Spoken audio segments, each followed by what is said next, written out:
Le terme que vous venez d'utiliser ici, c'est le remaniement. Vous, en tant que conseiller en communication, vous utilisez ce terme. Les autres du camp de l'UDPS parlent d'un réaménagement technique. Vous nous mettez dans le flou. Il n'y a pas un flou. C'est un flou. Remaniement, réaménagement technique. Parce que il y a soit quelque chose que vous voulez cacher. Dans la compréhension journalistique qui est la vôtre, il est tout à fait normal que ça paraisse crescendo. Mais ce sont des questions de droit constitutionnel et de droit administratif. Moi, je dis que c'est une thèse d'école. Ces termes sont utilisés dans votre même UDPS là. Il y a ceux qui parlent de réaménagement technique. Vous nous parlez de remaniement. Qu'on retienne quoi? Qu'est-ce que Kazemba a fait du gouvernement provincial du Haut-Katanga? Il a réaménagé techniquement? Si oui, c'est quoi un réaménagement technique? Le remaniement, comme vous venez de le dire, si c'est ce qu'il a fait, on dirait que vous avez un sérieux problème avec l'UDPS. Laissez-moi poser les questions qui viennent de la base. J'ai l'impression que quand vous dites dans votre UDPS, d'abord les gens de l'UDPS sont libres de s'exprimer autant qu'ils veulent, comme tous les autres membres des partis politiques qui parlent. Je ne dis pas des choses que j'aurais. Je peux vous citer même l'un. Je cite Pius Majombo, qui a dit que Kazembe a posé cet acte illégitimement.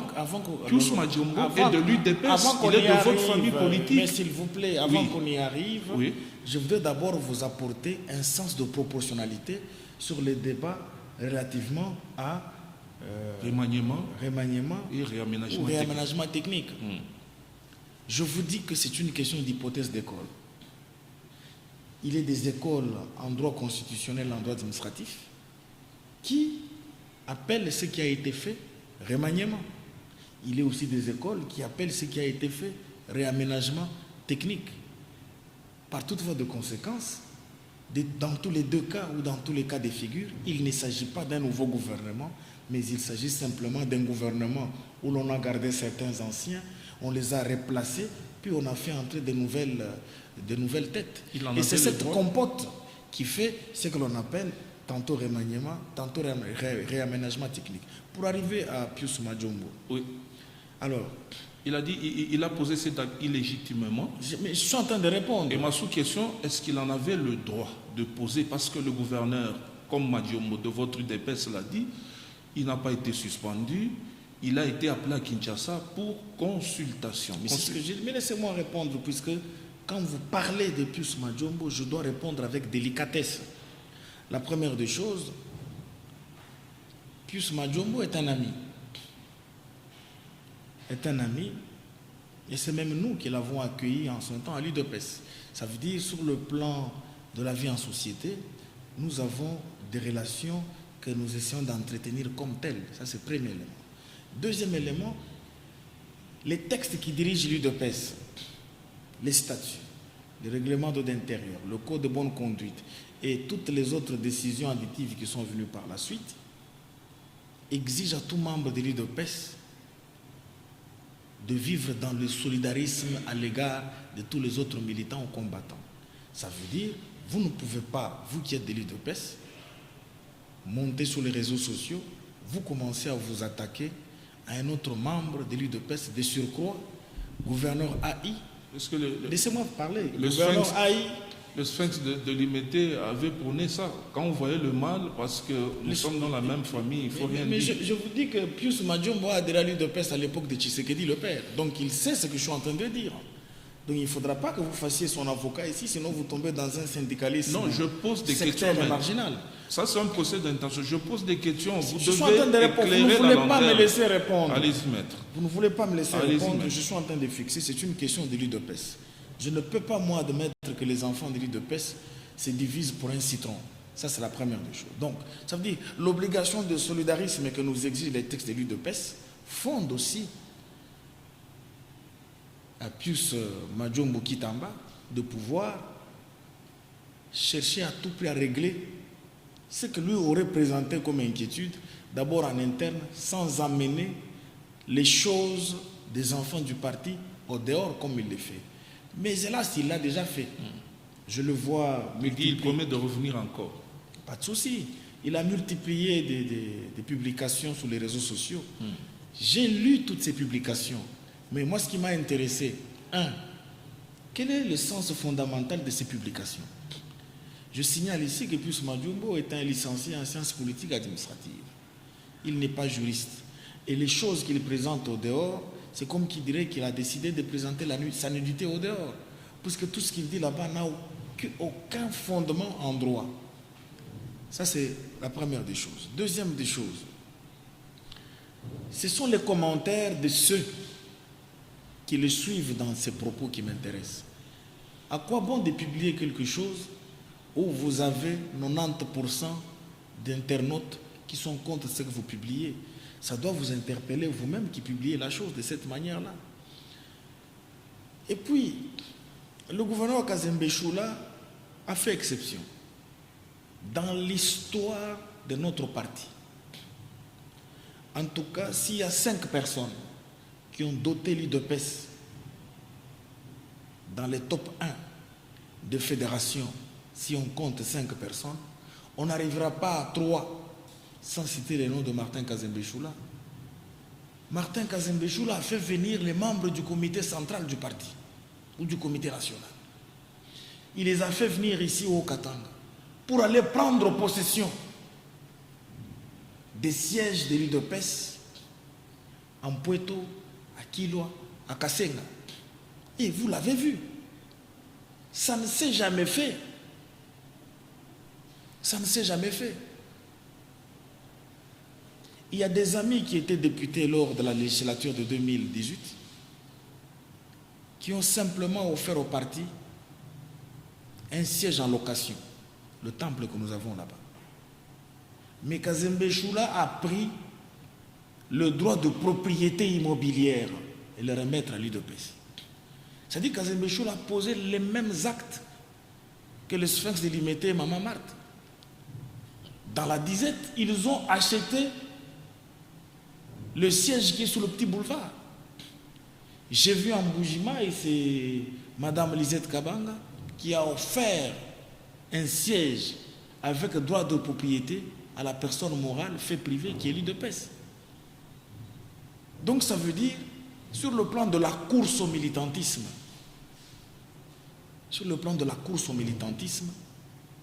Kazembe Choula n'est pas comparé avec certains dont vous parlez. Mais maintenant, il dit que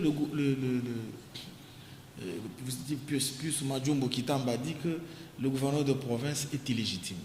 Mais c'est quoi? Et tout son gouvernement. Parce que je dis, le mot illégitime, c'est le contraire de la légitimité. Voyez-vous? Oui. Or, l'article 198 de la Constitution fonde la légitimité et la légalité du ticket gagnant. C'est-à-dire, dans notre pays, on ne devient pas gouverneur par soi-même. L'on devient gouverneur du fait d'un ticket gagnant. Et lorsque vous êtes élu, vous avez et la légitimité et la légalité. Ça dit, la légitimité et la légalité de Kazembe Choula vient de l'Assemblée provinciale. Et puis, Martin Kazembe Choula a une autre légitimité surplombante, ou, comment je veux dire, exposant d'eux. C'est qu'avant qu'il ne soit élu sur les tickets gagnants comme gouverneur légitime et légal, il a d'abord été élu comme étant député provincial dans son fief natal de Kachoboué. Ça voudrait dire que le débat sur l'illégitimité et non avenu, c'est ridicule. Des deux, c'est très important. Des deux. On veut le soubassement constitutionnel. Je viens de vous lire, je vous ai parlé de l'article 198 de la Constitution, et puis je vous ai parlé de l'article 28. Et puis, j'arrive. Lorsque le gouverneur titulaire a été rappelé à Kinshasa, pour des raisons que vous connaissez, il a pris au ministre de l'Intérieur d'adresser un télégramme à celui-là qui était vice-gouverneur, lui annonçant l'intérim. Et vous savez que l'intérim se joue de deux ou de plusieurs manières. Il y a l'intérim subi, c'est-à-dire aussitôt que le titulaire est empêché, décédé ou condamné en justice, l'adjoint devient automatiquement autorité AI. Il est des contextes où l'on parle de l'intérim choisi. L'autorité supérieure vous envoie un document y afférent. C'est le cas de Kazembe. C'est le cas de Kazembe Choula, tous les cas de figure sont admis, sont démis en droit administratif. Et il prend combien de temps cet intérim? Vous dites? Le temps d'intérim là prend combien de temps? C'est pas limité. Il n'y a pas une loi dans notre pays qui détermine la question de l'intérim. D'ailleurs, je vais arriver à toutes ces questions-là. Les mots se bousculent dans la bouche pour sortir. Ça veut dire, dès lors qu'il y a eu un acte de l'autorité supérieure renforçant administrativement la situation, l'on ne peut pas oser venir sur les réseaux sociaux, commettre l'impair et parler d'une autorité illégitime, puisque le débat sur la légitimité est déjà effacé. Et le gouverneur Kazembe Choula n'est pas tombé du ciel comme de la manne, il n'a pas été parachuté, il a été vice-gouverneur en son temps. Et en ce jour, il part de vice-gouverneur pour devenir gouverneur AI. Et donc, à partir de l'instant où il est gouverneur AI, et que dans la loi de notre pays, l'on n'a pas déterminé quelles sont les fonctions du vice-gouverneur. Et le gouverneur AI remplit ses fonctions comme un gouverneur full. J'ai parlé quelque part des actes administratifs de suppléance qu'il a posés.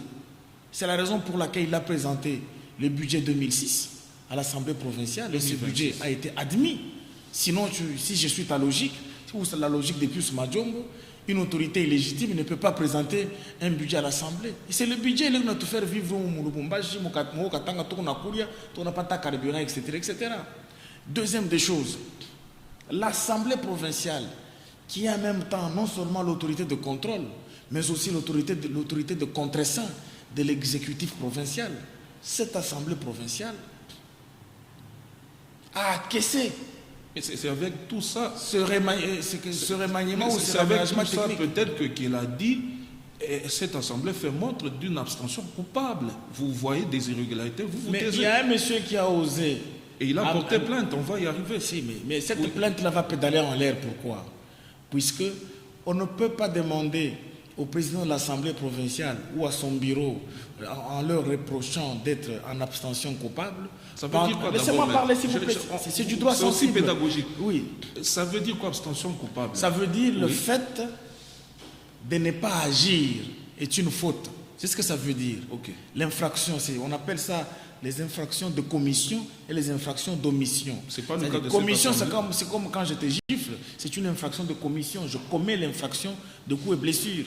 Mais lorsque je tombe, par exemple, dans la non-assistance à personne en danger, le fait pour moi de ne pas agir, c'est une espèce d'abstention coupable qui est coulée en infraction. Et dans le cas sous examen, l'abstention coupable que certains détracteurs et certains juristes sectaires et marginaux ont tenté de reprocher. Ça, qui est là. Laissez-moi parler. Oui. Il y a beaucoup de gens qui ont osé aller naviguer à contre-courant sur ces sensibilités de droit. Il n'y a pas abstention coupable. Lorsque le ministère de l'Intérieur a déjà posé un acte. 2, lorsque le pouvoir central a rappelé un gouverneur qui se trouve en état d'empêchement à Kinshasa. Voyez-vous, on ne peut pas dire le gouverneur en question est toujours gouverneur.